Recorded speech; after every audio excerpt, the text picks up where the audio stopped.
As more and more Southern states began to leave the Union, many in Maryland began pushing for secession.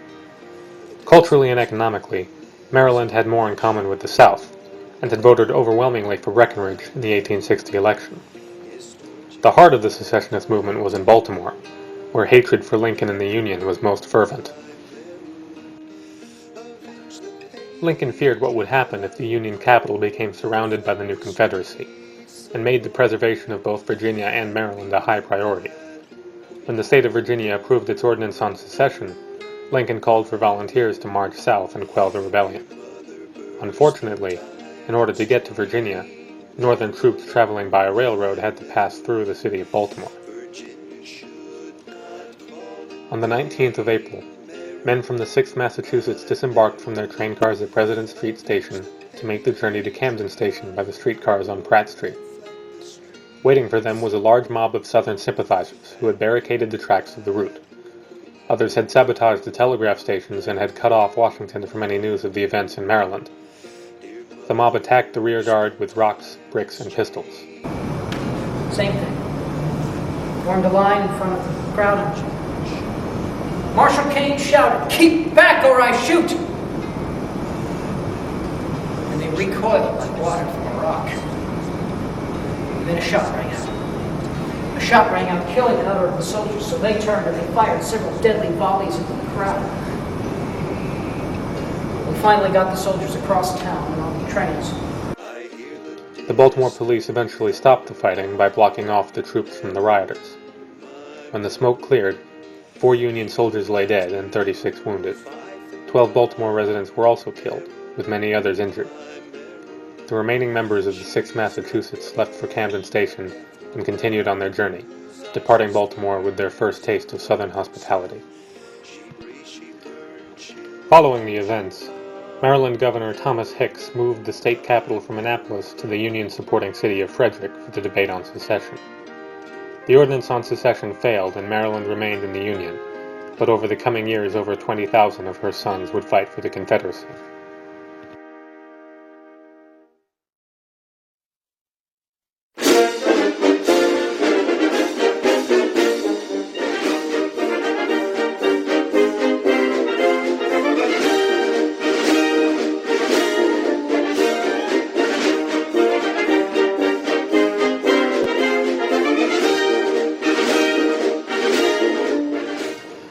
After Alexandria voted to secede from the Union in 1861, James W. Jackson, proprietor of the Marshall House Inn, commemorated the occasion by flying a gigantic Confederate flag from the roof, vowing that it would come down over his dead body.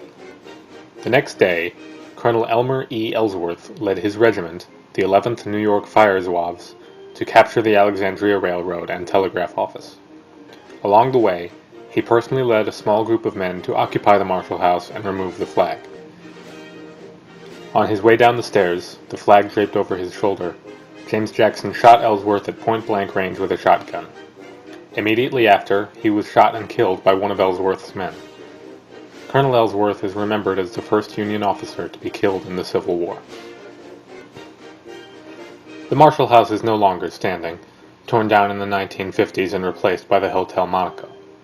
On its site is a plaque honoring the location's historical significance. It reads, "The Marshall House stood upon this site, and within the building on the early morning of May 26, 1861, James W. Jackson was killed by Federal soldiers while defending his property and personal rights.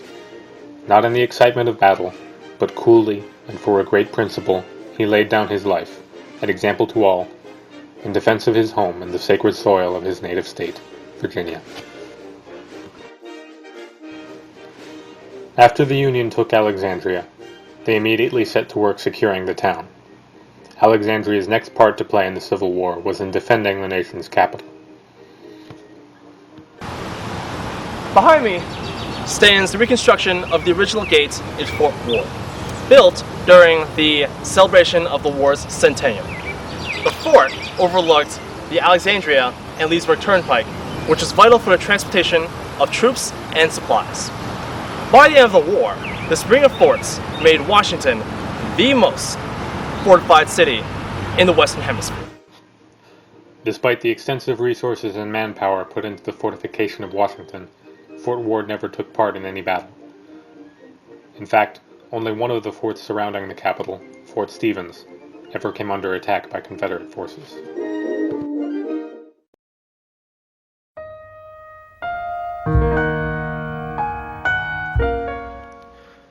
The Civil War would rage on for another 4 years, rapidly growing from what most had believed would be no more than a minor squabble to the most devastating war in our nation's history, with more casualties than the country's previous 3 wars combined. The decision to wage war did not come about through a single grand event, but through an extended series of strategic missteps. For both sides, the Civil War was not the great crusade against evil they made it out to be.